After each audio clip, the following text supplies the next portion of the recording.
Good morning and welcome to this edition of Healing Moments with Martha. I am just so excited today. We get to talk with a lovely soul, Mandy Hinkle, who is from Orange County, California. She is on staff with the, the Grove Center for the Arts, and she is also a creative artist with gifts that center around creating beautiful gatherings, retreats, and meals.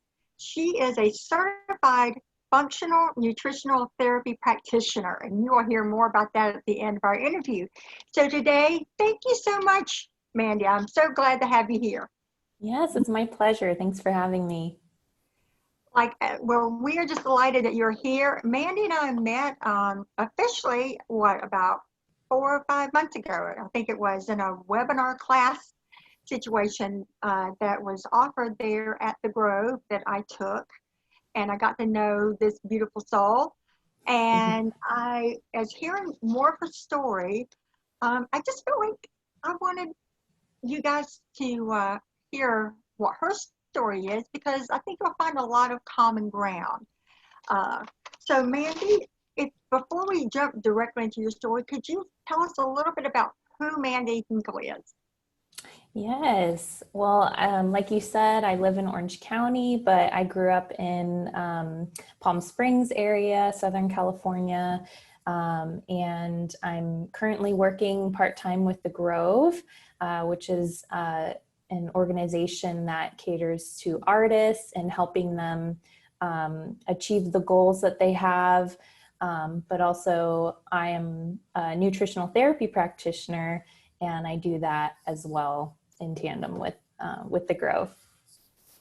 Brothers, sisters, only child? What's I grew up, yeah, interestingly enough, I grew up as an only child. And when I moved out of the house, my parents started doing foster care or safe families.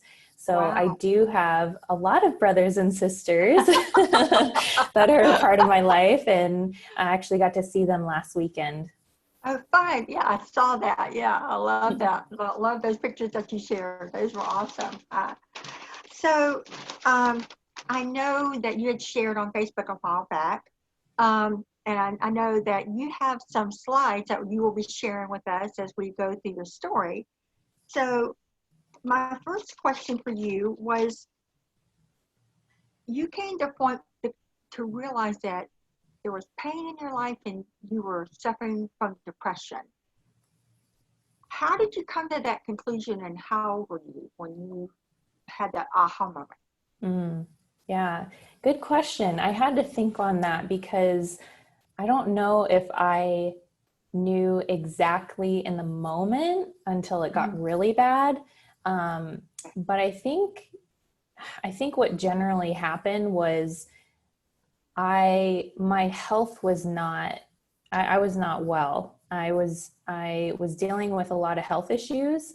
And I think that was a part of what contributed to my depression, a big part of it. So I'll share more of my story later on, but I think that was a big part of my healing journey, was also getting well with my health. Gotcha. Yeah.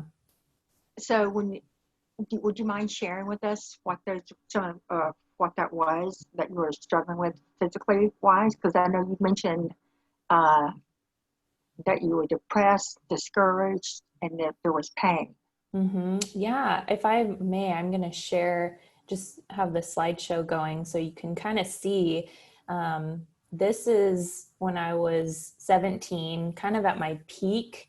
You can definitely see that I was a little bit overweight. There's a lot of inflammation happening. And along with that came foggy brain and fatigue, digestive issues, all sorts of things that just really affected my mood and affected even like my self-esteem as well. So that was kind of maybe I didn't realize in the moment when I was 17 that I had all these health issues, but later on there was, as I did some missions work with YWAM, Youth with a Mission. Right. Yeah. And in coming back from that trip was really when I hit rock bottom of realizing I am not well. I was in Turkey for a little bit, and while I was in Turkey, I had an incident where I passed out on a bus, and part of that Wow. was we So were scary. fasting, and yeah, just there's like a lot of factors into that, but Yeah. big part of that was we were not eating well. We were eating a lot of not nutrient rich foods. And so I was malnourished and didn't know what that looked like, didn't know how to fix it, but came home and was depressed, partially because I just left this really tight knit community and didn't really have a plan for my life. And that was kind of what led to me being in this depressive state of literally living in the desert, in a literal and figurative desert. Right. All my friends were off at college for the most part, and my church community didn't really have a lot of young people. So it was really hard. And I also went through a lot of spiritual transformation during that Youth with a Mission journey, and didn't really feel like I quite fit in because I was a different person coming home. So that was kind of the beginning of my journey, and realizing, wow, I'm not well. Yeah. So I know you did Youth with the Mission. I know you were in, is that the when you went to Scotland? Was that to return from that trip, or was it? Because I know you went to Spain and you were in Germany and in Scotland. Or were all of those Youth with the Mission during that time, or back to back? Um, Or yeah, just the portion where I went to Scotland and Turkey. So these are photos from that time when I was in Scotland. And I've done other mission work in Spain and Germany. And I travel a lot as well. That's one of my hobbies. But yeah, as you can see, like I was happy. I loved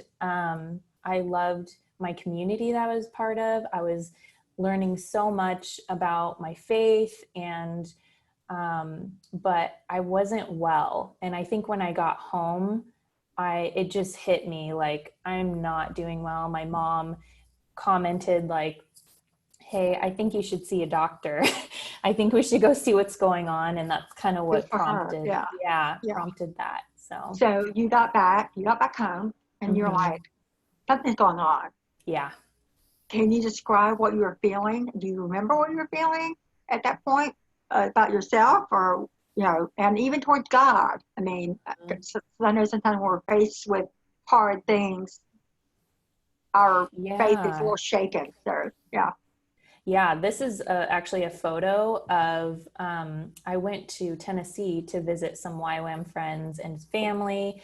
And um, that was kind of the trip where my mom was like, "Hey, I think it's time to go to the doctor and see what's going on." And um, that, yeah, I would say spiritually, I was still kind of in that state of like, what's my purpose? I don't know what I'm doing with it. I was 19 years old and oh, I okay, didn't really have, or 20, I had just turned okay, 20. still quite young. And Yeah, yeah, and didn't have a plan for what I was doing. So I think a lot of the Lord kind of put a lot of those components together all at the same time, because that was right around the time when I decided to go to cooking school.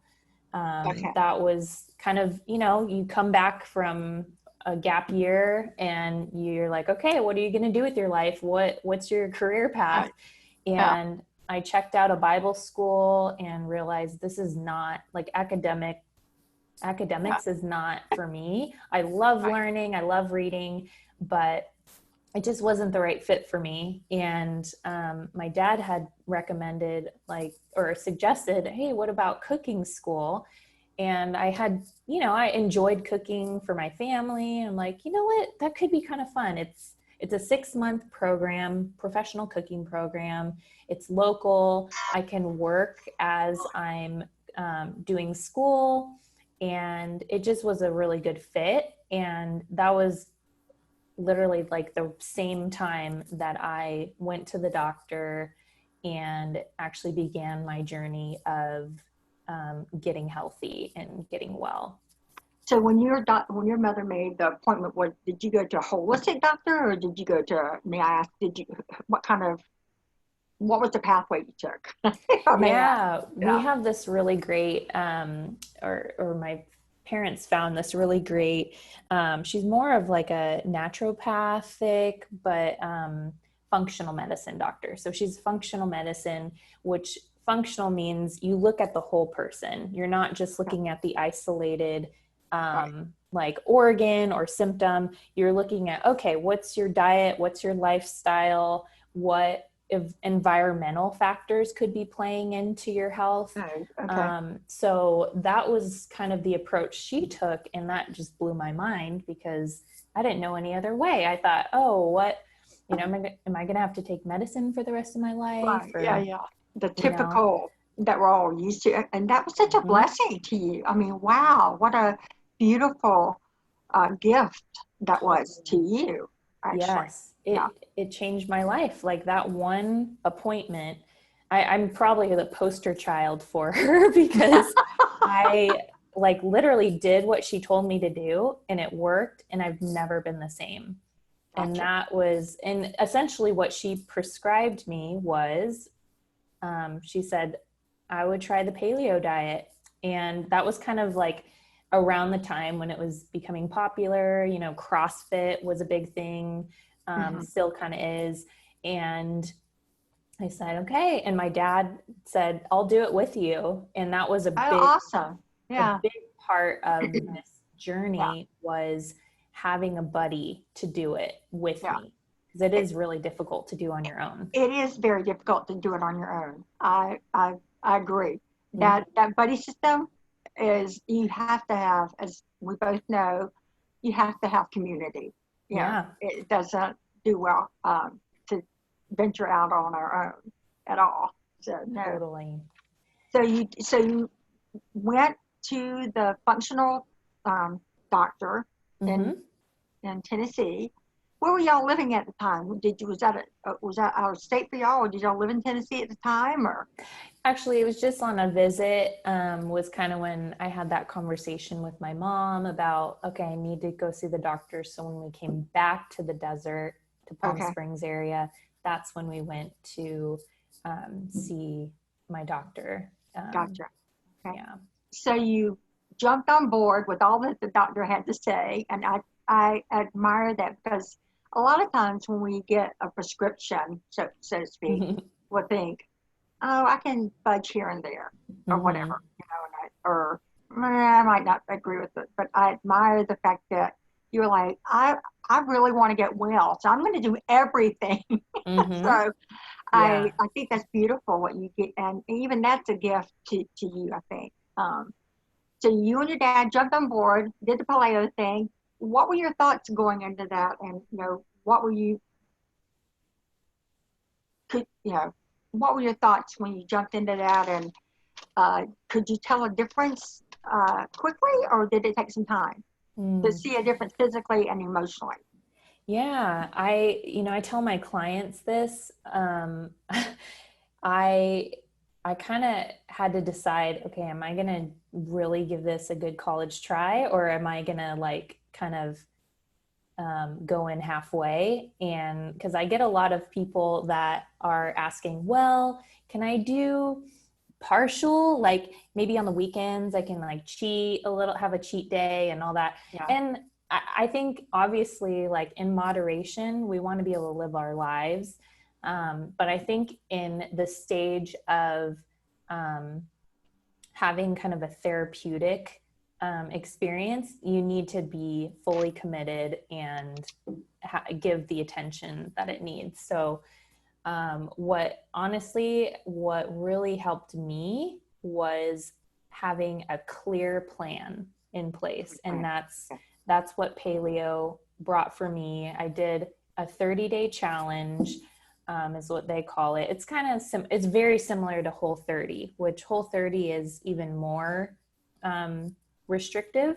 Yeah, I've done the Whole30. Yes. So I'm Yeah. familiar. Yes. Yeah. Yes. And a lot of people come out of that and they say, I feel so good. I feel like, clean and lose weight. And for me, I honestly didn't notice a huge difference right off the bat, because 30 days is not that much time when you think about it. But what I did notice was when I remember going to Panera after the 30-day challenge, and I'm like, you know what, I'm just going to get a sandwich and some mac and cheese. And it destroyed me. Like it hit me in that moment where I was like, Wow. I don't think I can ever eat this way again. Like, Yeah. cause this is how I used to feel. And I didn't even realize that my body was reacting to the food I ate every single time I eat. Yeah. And that was kind of the aha moment for me. It's so powerful. Yeah, like I don't have to feel this way. And who would have thought that food, good, bad, or indifferent, would have that big of an impact on who we are, totally, how we react. Yeah. And so, I have to ask, did you eat that, or did you eat it and just decide, I'm not going to ever do this again? I think I ended up finishing it. But I think after that was like one of the last moments where I like ordered that kind of food, and it really changed my life, that whole experience. And as time went on, it's so crazy. When you go to the eye doctor and they give you a prescription and it actually helps, and you're like, whoa, it's like Windex on the world. Like you can see clearly.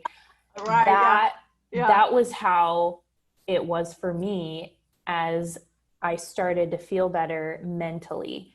Yeah. And that's when the fog lifted.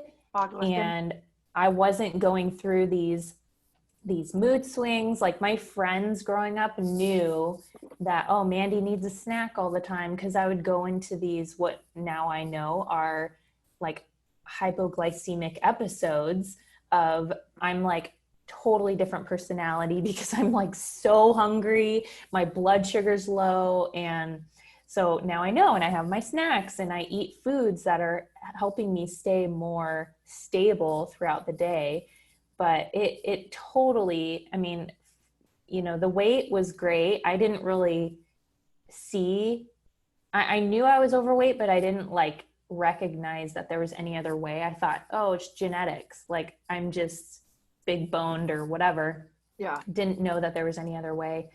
And then the effects that it had on me mentally and how it affected, like I'm prone to anxiety, and I didn't realize how deeply connected food was to how I feel. Do you think that you realize, I'm just thinking about my own anxiety and food, do you think you made the connection like when you're by yourself with that, or maybe your anxiety was at a different level, like in an event? Or does that make sense to me? Because different people get anxious about different things. Mm-hmm. Yeah. Can you kind of pinpoint maybe when you realize my anxiety is like not there? Pinpoint that for not a specific event, but maybe, when you realized that your anxiety was different. Yeah, I think there's a general understanding, and I think it wasn't all just one thing. It was the combination of me taking care of my body, um, having purpose in my life and going in a direction of, I'm going to do this, I'm going to serve these people, I'm going to be a part of this community. And all of those together, I think generally just pushed me into a completely new season of my life, which essentially that's what led me to Orange County. Was after cooking school, I just had an opportunity to move out here, and I actually got connected to Saddleback Church because I didn't know anyone when I moved. Oh, Rick Warren, is that right? Rick Warren? Yes. Yeah, yeah, yeah. Yep. Yeah. Yeah. And so that's essentially where I got plugged in for the first time. I didn't know anyone. I didn't know the people I lived with. I just started going to church, and I had heard about Saddleback, and one weekend they were doing some kind of art installation on the patio, and I was intrigued because I didn't at that moment like consider myself an artist, but I knew I liked creative things. And so I kind of just peeked around, and I ran up and I pulled a flyer and I ran away. And I hung on to that for, I think, maybe months. I hung on to that. Yeah. And I I think you did remember, too. yeah, I remember a moment. It was a Sunday morning, and I was just sitting and I was actually praying. It was close to the beginning of the new year. And I was praying and asking the Lord for a word for that year. And what he said was something along the lines of like, step into your creativity or something. Gotcha. And I remembered, oh, I have this flyer. I pulled it out of my desk. I'm like, you know what? I'm just going to email this guy. And so I just shot him an email. I was like, hey, I'm interested in going to this. They had an open studio at the time. And essentially that's the moment where I got connected into the art community in Orange County, and it led to so many other things. But yeah, that's So part glad of you wrote the, that email. Yeah. yeah, me So too. glad you Yeah. did. Yeah, Yeah. absolutely. It always amazes me how God gives us the right connections just at the right time. I mean, Mm-hmm. because even before that, your heart probably would have not been ready, you know? Mm-hmm. I was going to ask, so you graduated from culinary school. There you Mm-hmm. are with the white glasses. Yep. Awesome glasses. Love those. And so was your degree and was your, just general chef or pastry chef, or what was your expertise? Yeah, my certification was as just a professional. It was professional cooking certification, Gotcha. Okay. and that led me to kind of exploring different jobs along the way of working at restaurants, working as a private chef, and working in catering. And honestly, what I found through that journey was I really prefer to do it as an art form rather than a career path. Gotcha. Part of it is, if anyone knows anyone in the restaurant industry, it's really taxing on your body, and It is it's very not very much. Yes. conducive for healthy Right. relationships. No, it's not. Yeah, and it's short term. I think, Mhm. especially. But you're right. I mean, it's hard It work. is. It Yeah. is on your feet and long hours, and like you said, no social life. Yes, exactly. Definitely right. Yeah, So, yeah. yeah. So I love the fact that you figured out that you connected the dots, that you really like the creative part of that. Hmm. So tell us what that looks like for you, if you don't mind. Ah, yes, Yeah. lovely, the lovely pictures. Yes, I love this. Yes, Yeah, this is kind of a representation of just my vision for my art meeting my passion and my desire for people to be nourished around the table. And that's with their food, that's with the okay, conversation, that's with the atmosphere.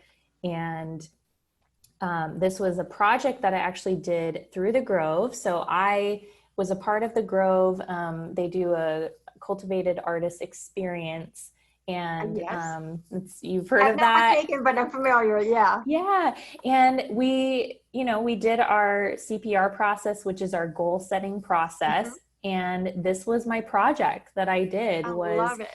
doing a series of dinners, and I ended up only doing one, but it was pretty epic and it was a lot of work, but it was just so beautiful and It is wonderful, beautiful. Yeah. combining multiple friend groups together.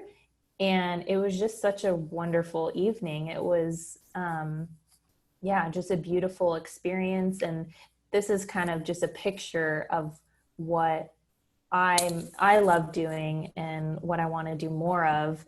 And essentially, this is kind of my service to my community. Absolutely. So, do you create, or I call it gathering? So, Mm-hmm. creating a gathering space that is conducive to great conversation and food and all of that. And you did such a beautiful job. I just love this. Thank you. And you've hit something dear to my heart this is where transformation often takes Mm-hmm. place, I think. You know, Yeah, definitely is does. around the table. When we break bread, it's a sacredness, I think, Mm-hmm. that happens when we break bread together as friends. And that doesn't seem to take place very many other places, I don't think. Yeah, there's But that's just something my personal, yeah. sacred. Yeah, something sacred about the table. And I think that's Yeah, why we see Jesus in scripture. A lot of his conversations and his moments with people are around the table.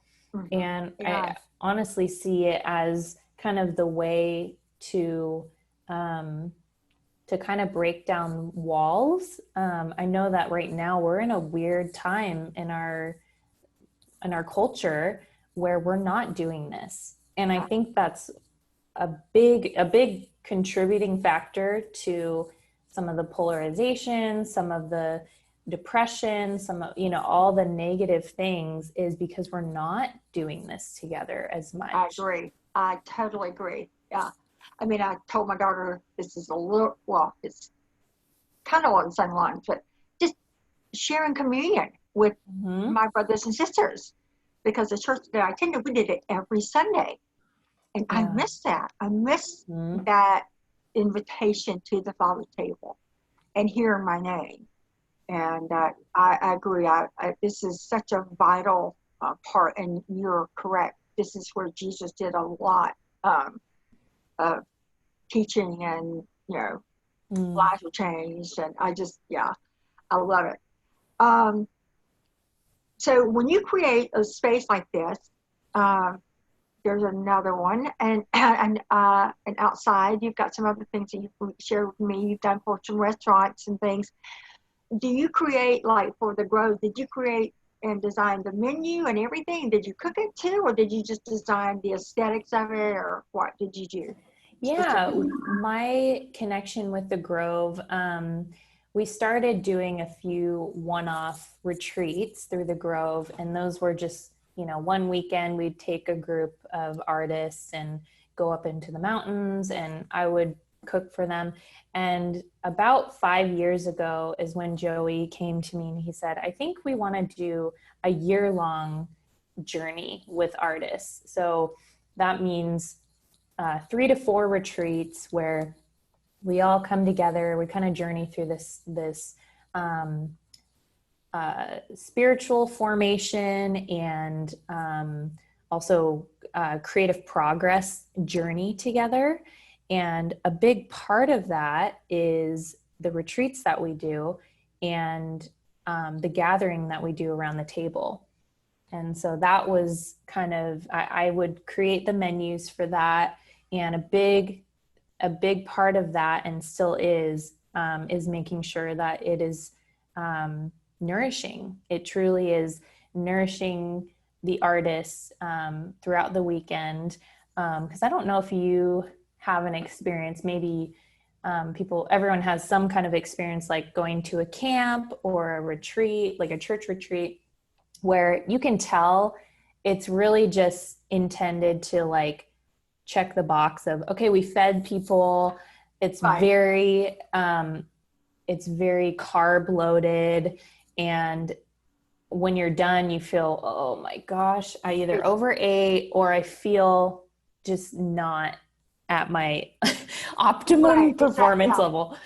Right. I mean, typically it's just like quick meal, sandwiches or something. What's Mhm. convenient, Yep. especially depending on where the retreat is. Exactly. Yeah. Yeah. And Yeah. or you're on your own right now for lunch. It was like, oh, well, that's nice. Yeah. Or So cost effective, but normally you're right. It is carb packed, and especially being I'm from the South, don't tell anybody. So it will be always, sweets and were a Mhm. big deal, pastries for breakfast, and you just feel so. Who wants to Yeah. talk about It anything after all really that? You're just bogged down. You can't, totally, yeah, you it can't. affects your experience. It does. And that's It kind does. of what Joey and the board, we recognize that this is a huge part of our artists' experience as they're going through, um, this transformational experience. And we want to help facilitate that through the food that we're serving them. Yeah. That is so amazing. I love that whole, I mean, like, sign me up today, okay, for the next retreat. I'm ready to go. Let's do this. No, I'm serious. I wish, Yes. and I love it. And I think it's one of those lovely things that you wish you could just invite everybody to come and partake with, because it's such a gift to Mm-hmm. anyone that is able to be a part of such Mm-hmm. a lovely gesture. And I think it's exactly, I mean, that to me, it's like the gospel, and or it's a representation of the gospel, inviting people, partaking, and enjoying conversation, and no walls, no Mm-hmm. walls. And Totally. I love that. Yeah. So that is lovely. And so you went on. You've been on staff now with the Grove for what, 5 years? Four? Yeah, I've been working as kind of a contractor for about 5 years, and I've been on the board for 2 years, Okay. and I've been on staff for about 6 months.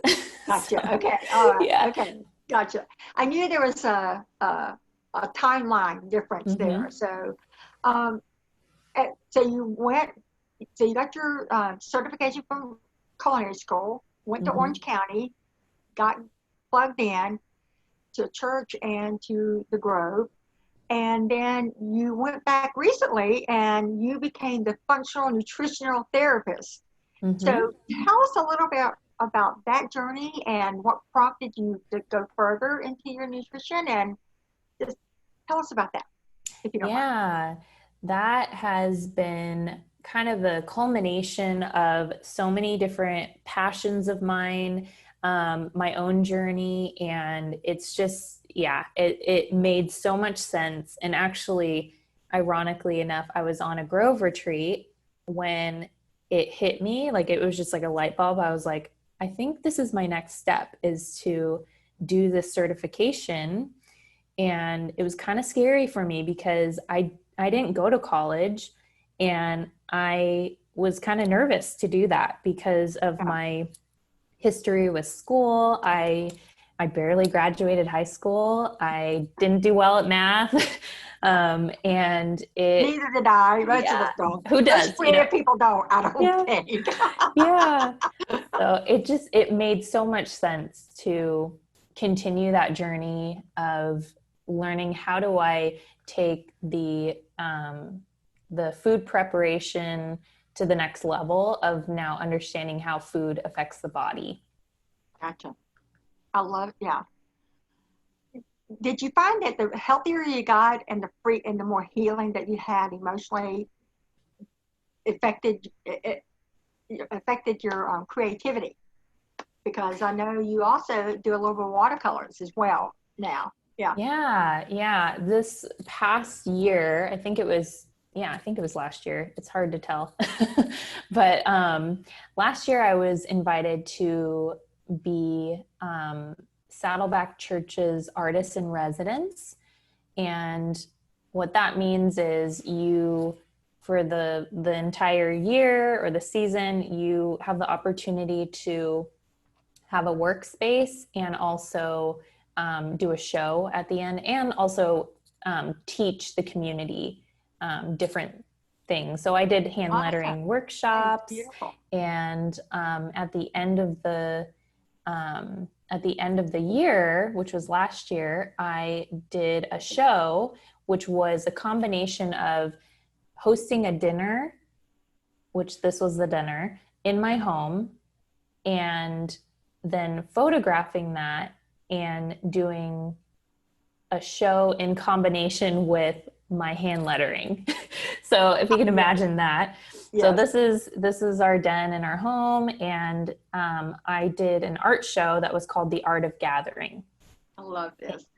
Lovely. This was in the foyer of Saddleback Church in Lake Forest, and the concept was just showing essentially what it can look like if you are just prioritizing coming together, intentional conversation, intentional foods, and awareness of what they do to the body. And I represented that in photographs and also hand lettering. Beautiful. I love it. I do. I love everything about it. So that's an I remember example of one seeing of the that. pieces. Yes. Yeah. Yes. So that looks familiar. Yeah. Yeah. So Yeah. my style is more whimsical, as you can tell, but this is essentially the dinner that I created that was photographed, and my preparation Uh-huh. notes for how to make that meal. And it's nutrient rich, it's seasonal, and it was so fun. It was so fun to do. It looks like it was. So the nutritional therapist practitioner, explain briefly, if you can, a couple Mm-hmm. minutes to our listeners, what you do, and then at the conclusion of that, how can they, um, get in touch with you about uh, the packages that you have, or questions that they might have that they could benefit from building a relationship with you, a Yeah. professional relationship with you. Yeah. Yes. Yeah. I would say that first and foremost, I mean, as you can see, I've been through this journey myself, and one of the major components for transformation for me was community, or was having a buddy in this journey with me and having a plan. So those two components, that is what I offer to people. It can look different based on the client, but right now what I'm offering is a 3-month package deal.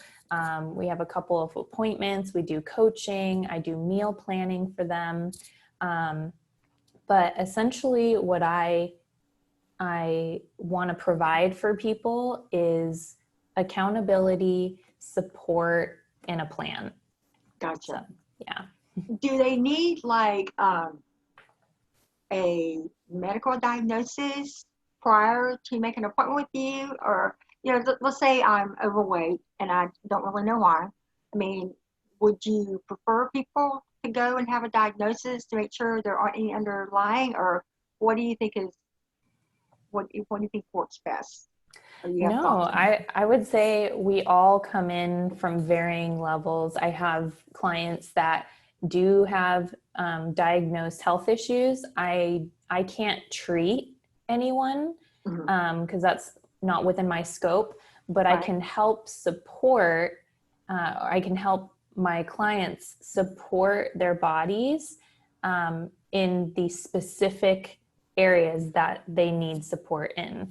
Gotcha. So I do have ways to tell. We do an assessment that helps pinpoint the different systems or organs that are saying, hey, I need attention, like I'm struggling here. So we look at how do we support those specific things with food and supplementation. Love it. Mandy, this has been such a delight. And I Mhm. know that I know God's going to use this in so many different ways. I mean, even in my own life, look at this lovely picture. Is that you and your sweetheart? Yes, Yes. right? And, I appreciate so much you sharing, uh, your journey with us today, Mm, about the depression and then talking about I call it the redemption side of your story. mhm, And then seeing how God is restoring that and brought you into a beautiful place of flourishing. And mm, that's all. I think that's actually the goal we would prefer to have, is where we can mhm, flourish as individuals in a community. And mm. so if I was wanting to get in touch with Mandy and wanted to talk more about the packages that you have, how would we get in touch with you? Yeah, great question. You can email me at the gather effect with an E at gmail.com, or you can visit my website, thegathereffect.com. And TogetherEffect.com. I'm also Okay. on Instagram as well. Yes, she is. I think Mhm. it's M. Hinkle on Instagram. Is it? M. Hanks. Yeah. Okay. All right. And so, again, for all my listeners, I will be sharing the links to her website. So you can personally reach out to Mandy if you decide that you would like more information, uh, and how to help, uh, I guess, get control of, if you feel like your eating and your nutrition is out of control and just don't know where to start. Mhm. I highly recommend getting in touch with Mandy and letting her format a plan for you. And as she's mentioned, we are not designed to walk through things by Mhm. ourselves. And so that community and having a partner and having someone to support and who understands, Mandy brings a lot of wisdom and understanding to the table. And so I'm excited about seeing this part of your career Mhm. blossom.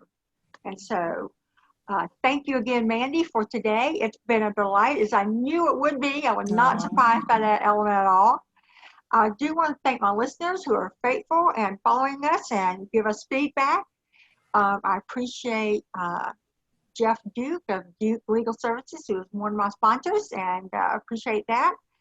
But again, thank you everyone for tuning in. And until next time on Healing Moments with Martha, have a fabulous day.